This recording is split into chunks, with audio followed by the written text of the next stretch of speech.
c'est Colline, bienvenue dans une nouvelle vidéo. Je suis ravie de vous retrouver aujourd'hui pour vous expliquer comment définir votre maquillage du teint parfait, pour vous dire ce que vous devez définir et comment le faire pour vous créer votre maquillage du teint parfait. Donc attention, je ne vais pas vous dire il faut que tu utilises ça, il faut que tu utilises ça de manière précise parce que je ne sais pas qui tu es, je ne sais pas qui regarde et il n'y a bien sûr pas de maquillage universel, de teint parfait universel. Chaque personne est différente, chaque femme est unique et chaque femme mérite un maquillage sur mesure. Donc si vous entendez un petit peu du bruit, c'est Pablito qui joue avec une pince à linge. On va essayer de le calmer, de faire en sorte qu'il ne fasse pas de bruit le bougre. Pour moi, le maquillage sur mesure, que ce soit le maquillage des yeux, du teint, des lèvres, etc., c'est vraiment la clé pour avoir un maquillage au top. Je vous dis pas que si vous maquillez pas en faisant exactement ce qui convient à votre type de peau, à votre morphologie, etc., vous n'allez pas être jolie, parce que de toute façon, être belle, être jolie, pour moi, c'est plutôt un état d'esprit et une question de confiance en soi. Mais je pense que vous serez jamais plus belle que si vous arborez un maquillage qui est vraiment fait pour vous, qui est adapté à votre morphologie, à votre colorimétrie, à votre personnalité, à vos envies, etc., à l'occasion également. Donc voilà, vous voyez ce que je veux dire. Donc dans cette vidéo, on va se concentrer sur le maquillage du teint.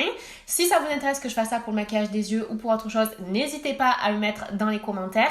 Et je vous conseille de prendre une petite feuille si vous voulez suivre en fait tous les petits points que j'ai à vous donner pour qu'à la fin de cette vidéo, vous puissiez vous mettre devant votre miroir et voir également quelles sont vos propriétés, on va dire, pour que vous puissiez adapter votre maquillage du teint. Donc la première chose à connaître, c'est la forme du visage. La forme du visage va nous permettre d'adapter non seulement l'application du bronzer, l'application du contouring, l'application du blush, de l'highlighter, mais ça va également nous permettre de voir ce que l'on veut cacher, ce que l'on va mettre en avant, etc.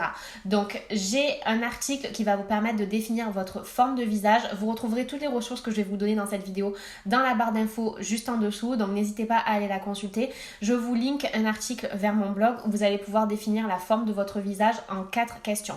Alors, comme certaines n'arrivent pas toujours à définir la forme de votre visage, vous allez avoir besoin de regarder en fait la largeur de votre front, donc on va dire à peu près ici, la largeur de vos tempes, la largeur de vos pommettes et la largeur de votre mâchoire et la hauteur de votre visage. Donc je vous laisse aller voir l'article qui est juste en dessous, mais vraiment la forme du visage, ça va vraiment permettre d'adapter son contouring. On ne fait pas le contouring comme n'importe quelle autre personne en fait, parce qu'on va vraiment adapter à sa forme de visage. Est-ce qu'on veut arrondir son visage? Est-ce que justement on veut plus le structurer et lui donner une allure plus carrée, etc., etc. La deuxième chose à connaître, c'est son sous-ton de peau. Alors pour celles qui sont abonnées à ma chaîne, vous savez que le sous-ton de peau pour moi c'est super important, et pour celles qui ne savent pas ce que c'est le sous-ton de peau, en fait, donc vous avez une peau qui a une couleur. Vous êtes foncé, vous êtes moyen, moyen plus, clair, etc.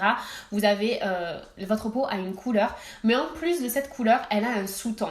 C'est-à-dire que votre peau peut être légèrement dorée comme la mienne par exemple. Elle peut être légèrement rosée comme par exemple Christina Hendricks. Elle peut être neutre. Elle peut être légèrement olive avec un tout petit sous-ton vert.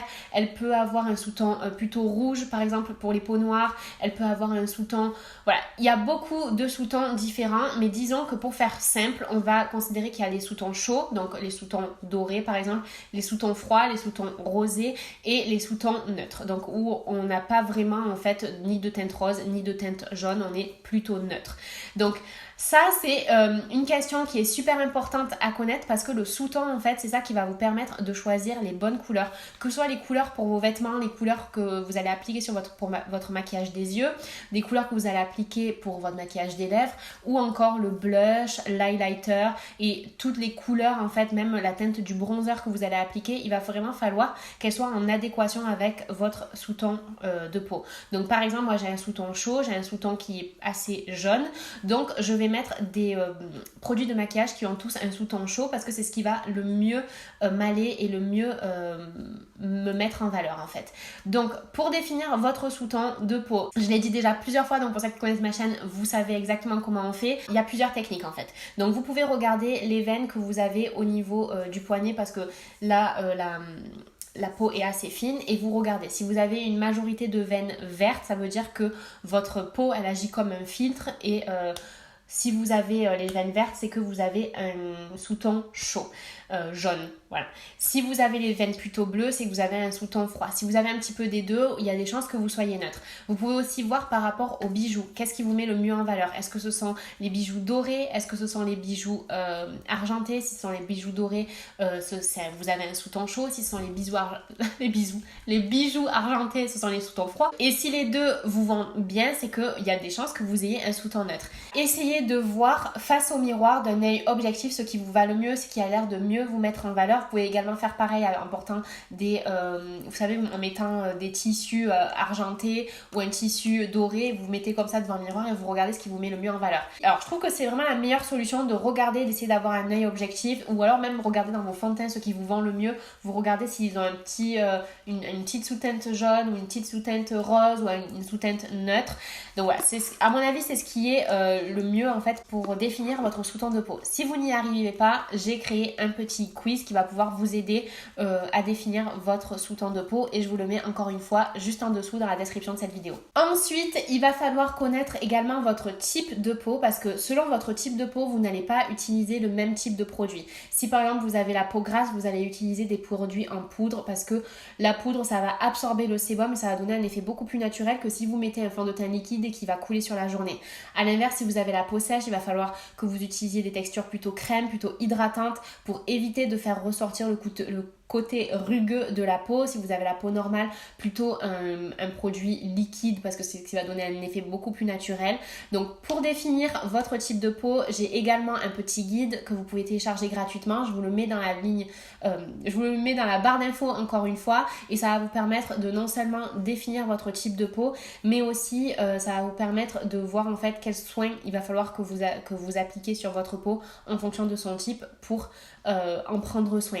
Parce qu'une fois de plus, pour avoir un maquillage du teint parfait, unifié, etc., il va falloir à l'origine quand même prendre soin de sa peau pour éviter par exemple les rougeurs. Si vous avez la peau sensible, voilà, utilisez des produits qui vont vraiment vous apaiser, hydrater, conforter votre peau. Et au contraire, si vous avez la peau grasse, on va éviter de mettre des crèmes qui sont hyper riches, et plutôt mettre des crèmes matifiantes pour non seulement faire du bien à la peau et avoir une jolie peau au naturel, mais ça va également impacter sur le maquillage de votre teint en fait.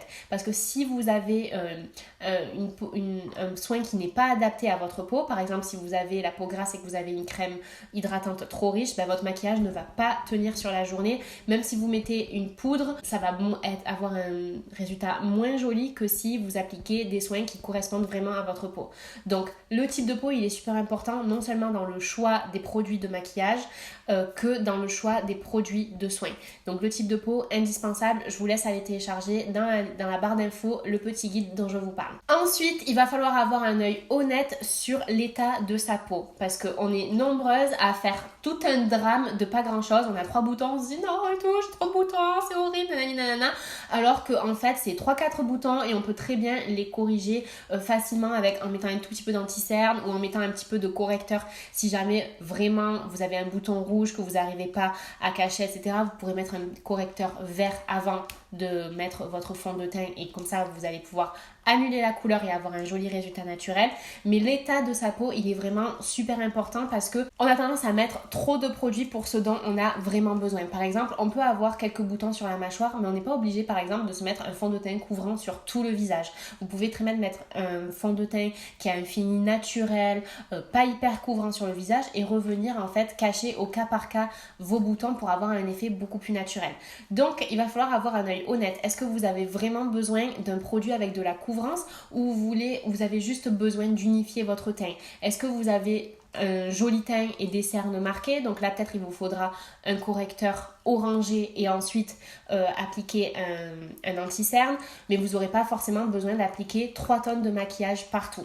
Et d'ailleurs les girls, si ce thème vous intéresse, si vous avez des imperfections de la peau, que ce soit des pores dilatés, des boutons, des taches, des cicatrices, des cernes, etc., et que vous voulez apprendre à les cacher naturellement sans mettre 3 tonnes de fond de teint, je vous invite à vous inscrire à ma mini formation gratuite. Le lien est également en barre d'infos, où voilà, je vous explique comment vous créez un maquillage du teint parfait sans mettre 3 couches de fond de teint. Donc si ça vous intéresse, c'est juste en dessous et je pense que vraiment ça va bien vous aider. Et surtout en fait tout ça, ça va non seulement permettre d'avoir un résultat beaucoup plus naturel, mais aussi d'avoir un maquillage qui va tenir plus longtemps parce que c'est bien d'avoir un maquillage qui est parfait une fois qu'il est fait, waouh et tout, je suis trop belle et tout, mais si au bout de 2 heures il dégouline et que vous êtes au travail, vous pouvez pas faire des retouches, vous pouvez pas, voilà, c'est horrible.